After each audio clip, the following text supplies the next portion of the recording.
Hey, thank you, guys. Thanks, Susan. So, for many years, governors would stand at this dais for a budget address, often confronted with a recession for which our state was totally unprepared. And today, we're much better prepared to manage the unexpected within reason, thanks to all of you. So, Mr. President and Mr. Speaker and Senator Harding and Representative Candelora and all the members of the General Assembly and people of the great state of Connecticut,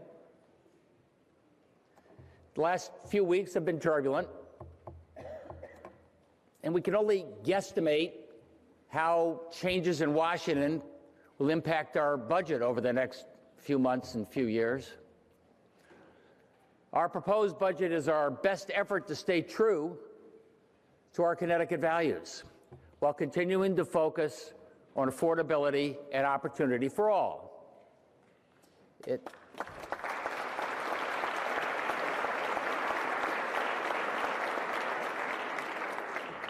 Look, God willing, this will be our 7th and 8th honestly balanced budget, which invests in the future without shortchanging the needs of today.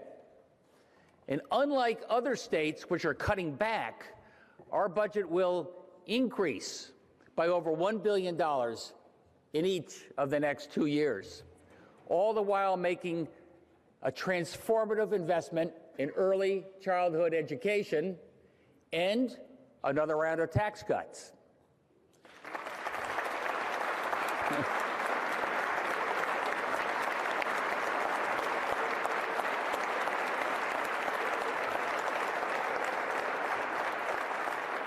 All right, so we continue to move away from the days of the permanent fiscal crisis.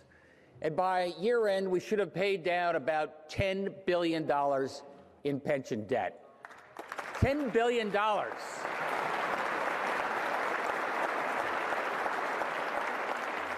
Honoring our promise to you that when you retire, your pension will be there.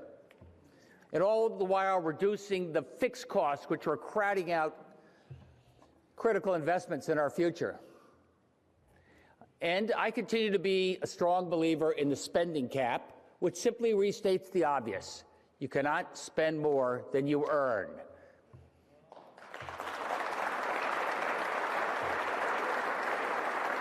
Fortunately, our economic growth is still strong, second only to Maine in the region. They must have been selling a lot of lobsters.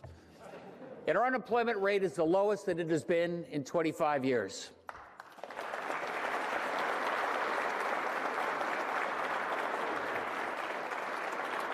What that means as a state is that we're earning more, which means our general fund will grow 4.5% in the first year, 4.8% over the next biennium, more than inflation.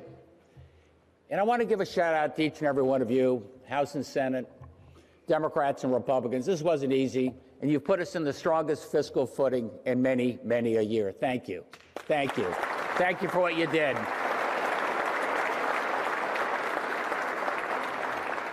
So that said, I believe that we have earned the opportunity to rethink our volatility threshold, which are the tax revenues considered too unpredictable to spend on operating expenses that can also create big deficits in the out years.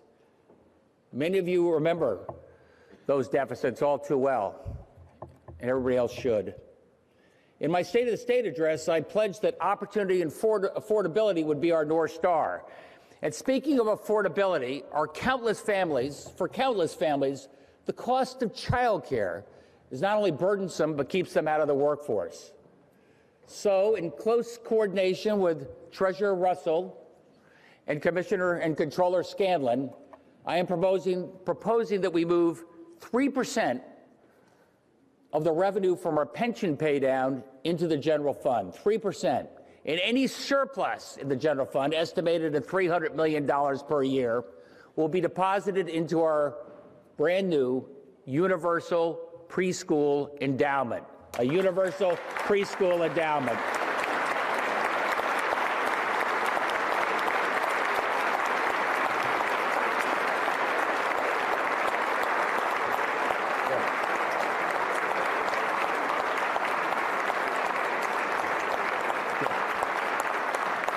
This fund will be a down payment on making pre-K and early childhood education affordable and accessible for all of our kids.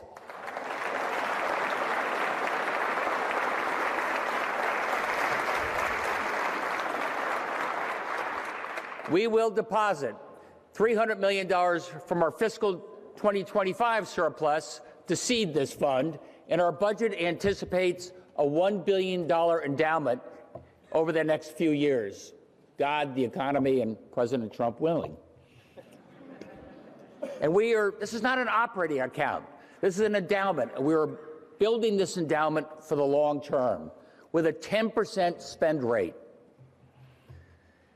That means we'll have an additional $30 million next year for early childhood, $60 million in 2027, all with the goal of providing pre-K and preschool spaces at no cost for all families earning up to $100,000. No cost.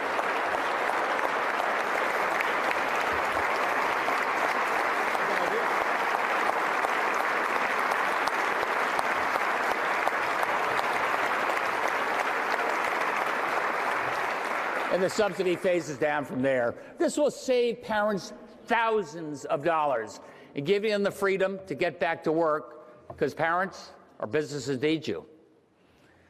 And finally, I appreciate the Blue Ribbon Commission on Early Childhood, co-chaired by Lieutenant Governor Bysowitz and Commissioner Beth Bye, along with the child care advocates.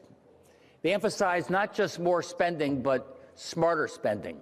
That meant easier accreditation, home-based centers, and better value per caregiver. I'm always sympathetic to smarter spending and our kids. And our endowment also complements things we're already doing right now: at-home nursing support for first-time moms on Medicaid,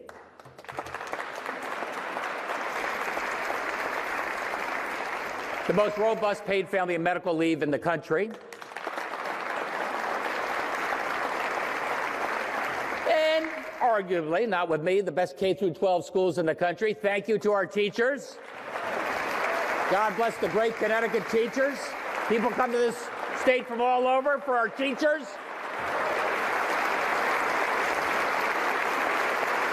You gotta like the teachers. Come on, guys. Okay. Yes, we will continue to aggressively pay down our pension debt. But I heard from many of you that we need to expand investments in our younger kids at the same time, and I listened. And I heard from more than a few of you that we should consider a tweak, I heard that a lot, in our pension pay down in order to cut taxes even further. So to date, what have we done together on taxes? We had the biggest middle income tax cut in our state's history. Thank you. We have eliminated the income tax for working families. Thank you. We have eliminated the tax on pensions and Social Security for most of our citizens. Thank you.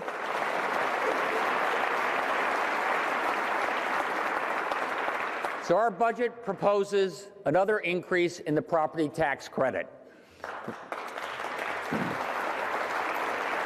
It was $200 5 years ago, and we are proposing an increase to $350 per homeowner. That's up $50 from last year alone, $350. We're trying to help our mayors and our first selectmen hold the line on property taxes, which are high compared to our peers. And we've significantly increased municipal aid over these 8 budgets as well, including investments that have more than doubled funding for pilot grants, more than double funding. And the budget further increases total municipal aid by $230 million in this biennium, another $230 million.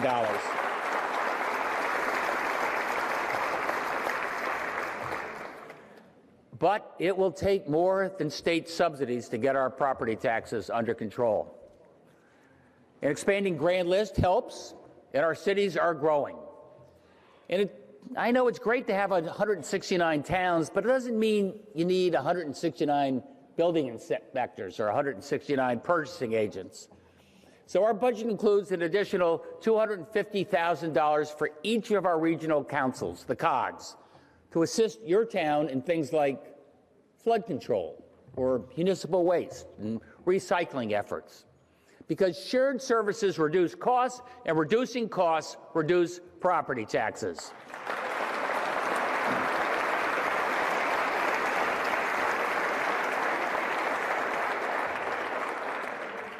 And more state aid to education helps our kids and also helps your budget, mayors. We have proposed an additional $160 million in funding for our schools, $160 million. And that means we have met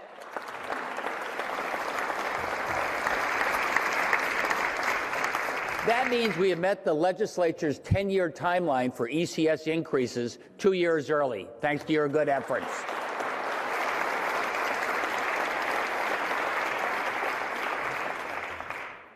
And special ed is a promise we make to help our kids with special needs. And I have seen and heard firsthand how a program can make a lifelong difference for these kids. At the same time, we're proposing some cost-saving reforms, including capping out-of-district costs for private providers. Sometimes those out-of-district costs can be up to $150,000. Additionally, we're going to propose $14 million in incentive grants for districts to provide the highest quality special ed programming in district, saving a lot of travel, saving you some money. It's great for the kids.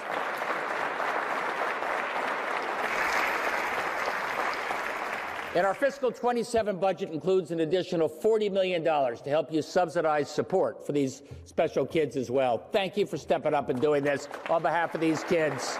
We love them all.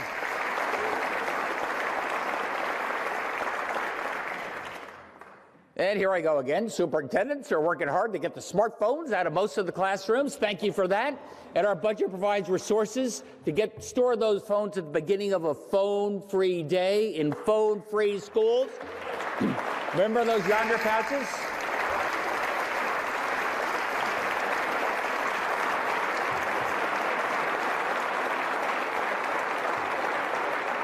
And our capital budget includes $500 million for new schools. That's our biggest increase in years. And just ask what those projects mean to students in towns like Torrington, Trumbull, Thompson, New Britain. It shows these kids we care, and we're making an investment in them for the future.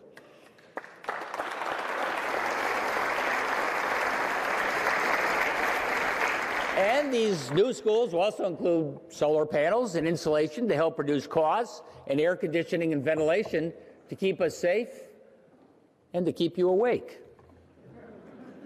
But you can't save souls in an empty church, and you can't learn if you're not in school. And our budget will double down on the LEAP program, which is folks knocking on doors of families whose kids are missing too much school.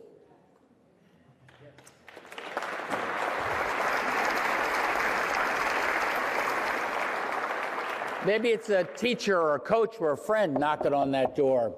And thankfully, it's working. And more of our disconnected kids are coming back to school. But unfortunately, with so much media attention around ICE and mass deportations, some of our kids are staying home and missing school. So our door knockers now have another message at the door. You are safe in our schools. Come back. We miss you. You're safe in our schools. Come back and we miss you.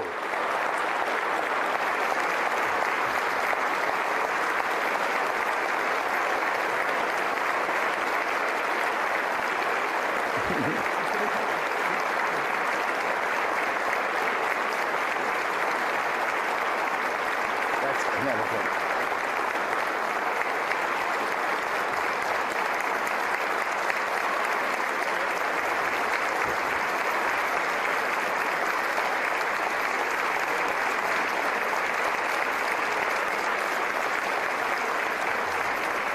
Come back to our schools.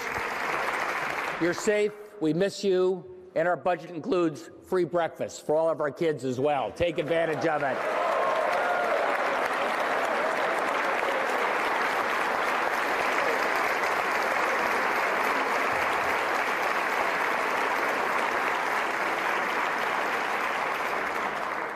So speaking of disconnected kids and giving back, our budget continues to build on our Youth Services Corps under the leadership of Thea Montedez. We're trying to better coordinate all the after-school and summer programs that keep our kids busy and useful. And we're including expanded internships and apprentice programs that can make schoolwork more relevant to the real world, and giving back is good for the soul. Our budget doubles down on our commitment to AmeriCorps, which is providing hundreds of starter jobs to support our not-for-profits, our public agencies, our nursing homes, our parks, our summer camps, and our local businesses. And our budget continues our commitment to higher ed, starting with UConn, nationally recognized for world-class education, attracting students from all over the state, all over the country, and around the world. Higher ed is a great competitive advantage for our state and our country. It's the elevator of opportunity for our students, and it's key to our continuing economic growth in terms of workforce and research and development and citizenship. Personally, I believe that the White House tax on higher ed, including temporary freezing of federal grants, is incredibly short-sighted and very damaging.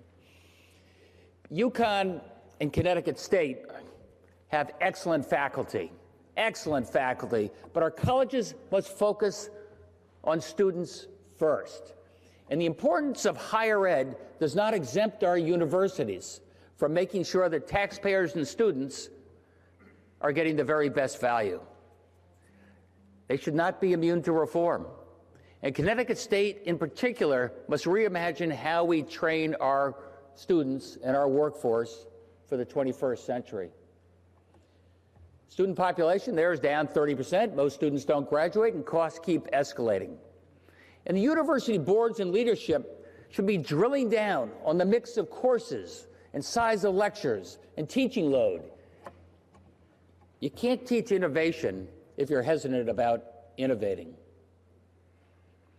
And working with CT State and UConn and Yale and our other colleges, this budget will make a $100 million investment in key quantum computing and artificial intelligence applications to keep our key industries ahead of the curve, including life sciences and fintech. What else are we doing? Connecticut Innovations, led by Matt McCoo, is announcing a $50 million quantum AI fund in some of our most promising startups.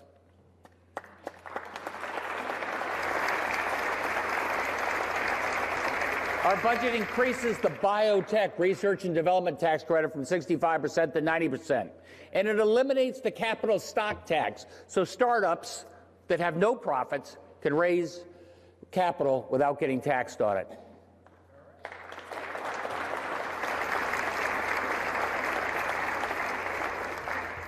And I got to keep reminding businesses and students, you hire a Connecticut grad, we pay your business to pay down their student debt. We pay that business to pay down your student loan. That's another reason for you to stay here in Connecticut, and it's another reason for our Connecticut businesses to hire right here in Connecticut. Take advantage of that.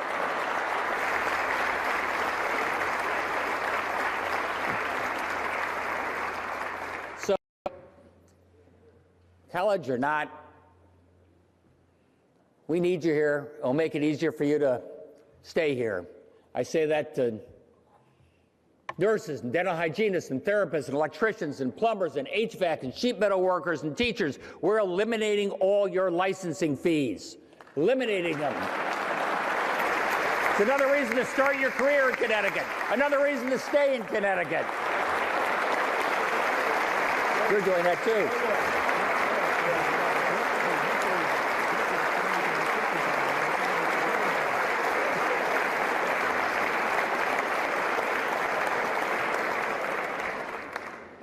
And just as we're bending the curve on pensions and bonded debt, healthcare costs are consuming more and more of our budget, especially Medicaid and pharma. We have the best healthcare in the world, if you can afford it. We have great hospitals and health insurance right here. Connecticut should be a leader, so let's take the lead. Our budget includes some initiatives to provide quality, access, and affordability. These are some initiatives that may drive the lobbyists crazy. Here's what you do. Ask them if they have a better idea, and if not, hang tough. I'm working with Comptroller Scanlon, who oversees employee and retiree health care benefits with a focus on quality and saving you money. And we're working with the hospitals to control costs for employee hospitalizations. Our proposed reference pricing at, say, 240% of Medicare for our state employees and retirees would save you out of pocket. It will save taxpayers over $100 million in costs. And paired with the projected increase in our federal Medicaid reimbursements, we're going to make sure our hospitals are made whole. And if you think we're being too bold, this is happening in Maryland and Oregon, even in Ruby Red, Indiana, where they're capping hospital costs. And we've looked at our Medicaid study and highlighted specialties where Medicaid rates need some catching up. So our budget includes an additional $70 million for Medicaid rate increases in those specialties.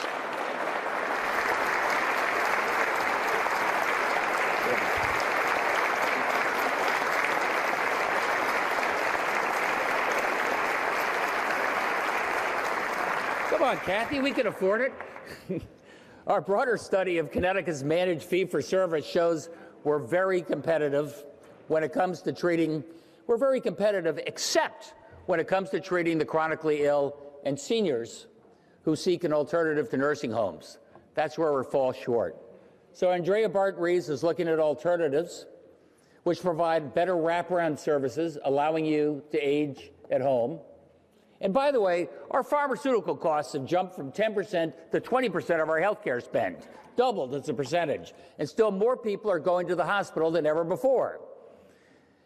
We ask, and the hospitals are blaming the drug companies, the drug companies are blaming the PBMs, and everybody is running to the taxpayer to make up the difference. So unless you have a better idea, I propose that we cap generic drug cost growth at CPI at the rate of inflation. Cap it. The drug companies got their rate of return for innovation during the patent period, and we have held down costs for insulin, and we can hold down costs for your generic drugs as well. Got to step up for that. That'll make a big difference for our people. Big difference.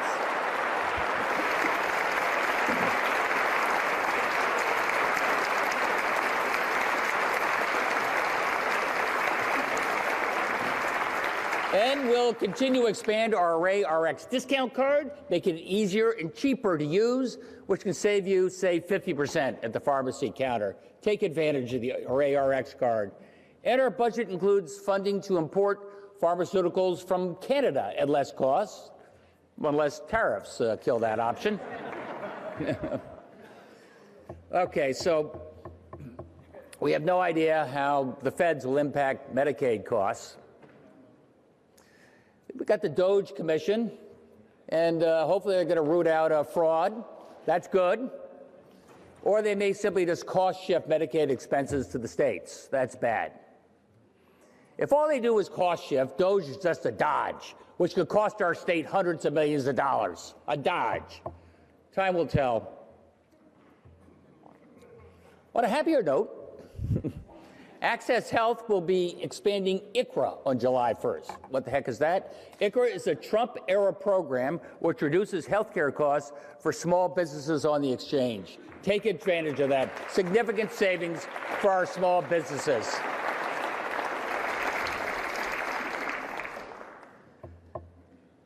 In Connecticut, we will never forget the most vulnerable. And health is often impacted by environment. And we must make sure that those with addiction, mental health needs are taken care of, starting with a place they can call home.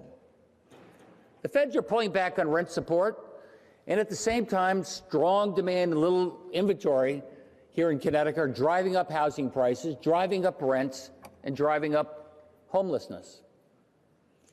Attorney General William Tong, he won a case against Purdue Pharma, a purveyor of opioids. And the resulting task force has just approved the use of $58.6 million here in Connecticut, these settlement dollars, to create 500 units of new supportive housing across our state for the homeless and those who face addiction. 500 units of new housing.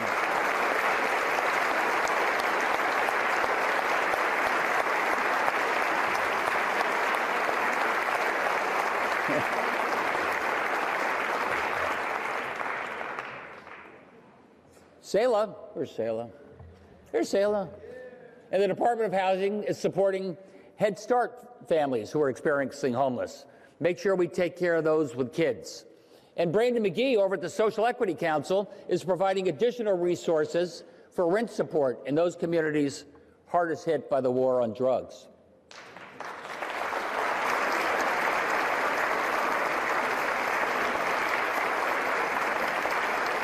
It takes a village. And the severe flooding in the Naugatuck Valley 6 months ago destroyed countless homes and businesses. And by the time these folks received the flood warning, those merchants were knee-deep in water.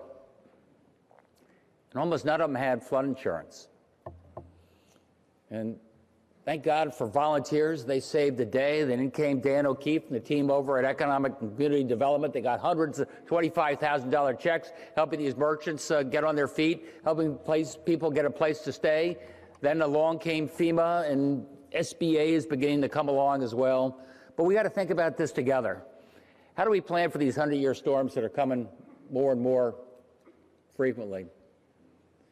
One, I've asked our team, don't wait for the feds, let's update the flood map here in Connecticut. All this flooding happened in places that weren't in the flood map. Two, I think all of our insurance brokers should be required to offer flood insurance to each and every one of those homeowners.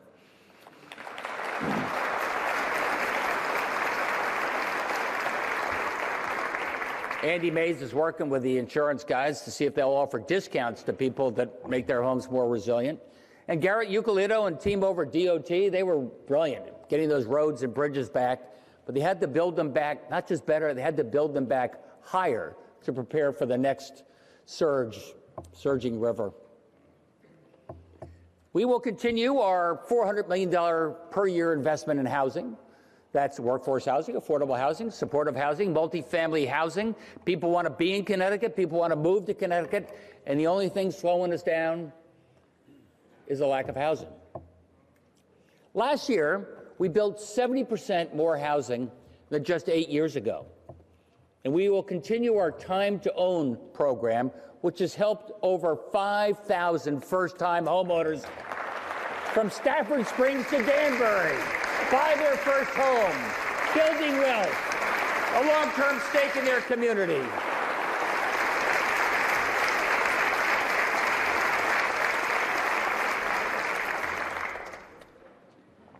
Most of that housing is going to be transit-oriented development, making our cities more walkable, less need for a car. New Haven will continue to be our major transportation hub of the state, with a high-speed Amtrak service connecting Boston, New London, New Haven, Bridgeport, Stamford, New York, Grand Central, Penn Station, saving you 15, 30, 40 minutes on your commute. It's going to take some years. We're going to get it done. Transit-oriented housing is being built in the Valley, big time, thanks to more frequent rail service on the Waterbury line, and more housing along the New Britain Fast Track, and in New London, which is booming faster than any time since Moby Dick in the heyday of whaling.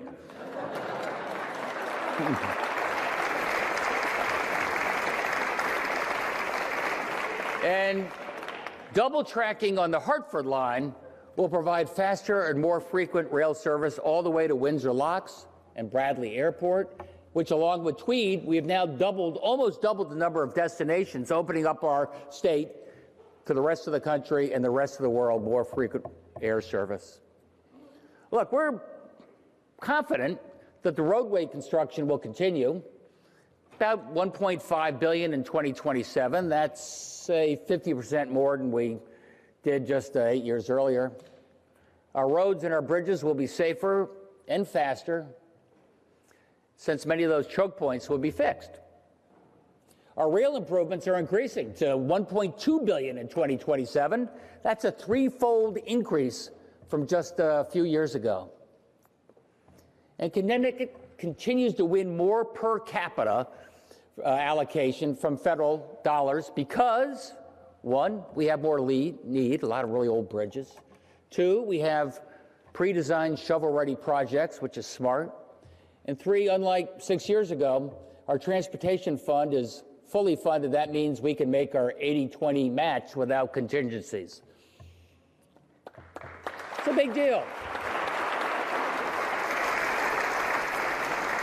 But I'm not quite as confident about the ongoing rebuild as I was before. Every day we get another curveball from Washington.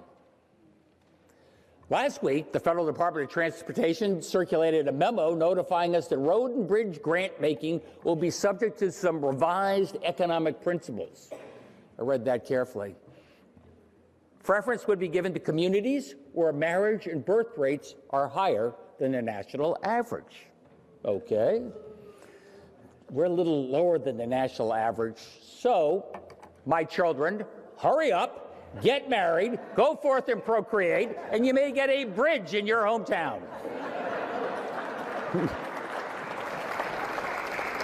And this one really got me. Preference will be given to states which implement user pay models. That's French for tolls. You can't make this stuff up. And preference will also be given to communities that comply with immigration objectives specified by the president. That's a little vague. Of course, our cops round up the bad guys, regardless of immigration status, and we get the bad guys off the street, and we work with any federal authorities to keep us safe. We don't waste time on the immigration status of speeders and shoplifters, and our teachers don't ask the immigration status of their students. They're pretty busy teaching.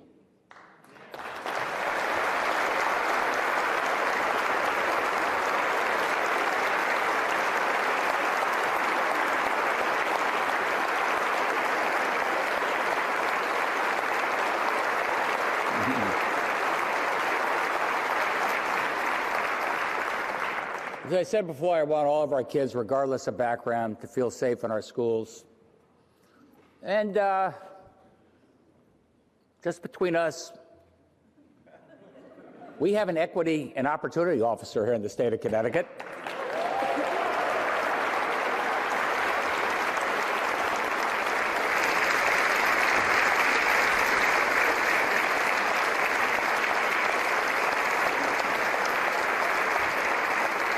Her name is Mariana Montero, who makes sure that we do the very broadest outreach from all neighborhoods, all backgrounds, so not just the usual suspects are the only ones applying to be a traffic engineer or a nurse or a commissioner or a judge. Talent is everywhere, right, Doug?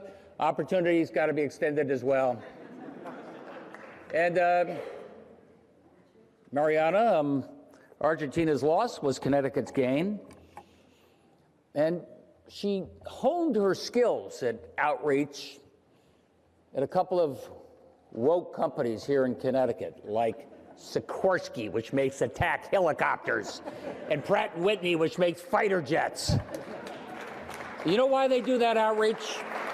They want to make sure the very best engineers, regardless of background, are there at the table, able to do the work, and so do we. Mariana, you're our director of meritocracy. Thank you for what you're doing.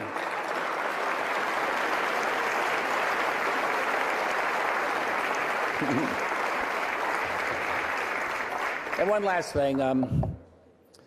While we're securing the southern border, we almost got to remember that the Statue of Liberty is not some old, rusted steel relic, but it's a symbol for dreamers around the world yearning to breathe free. America is a symbol of hope and opportunity. That's what makes us strong. That's what makes America great. These are the values I will fight for every day. God bless the great state of Connecticut and our enduring values.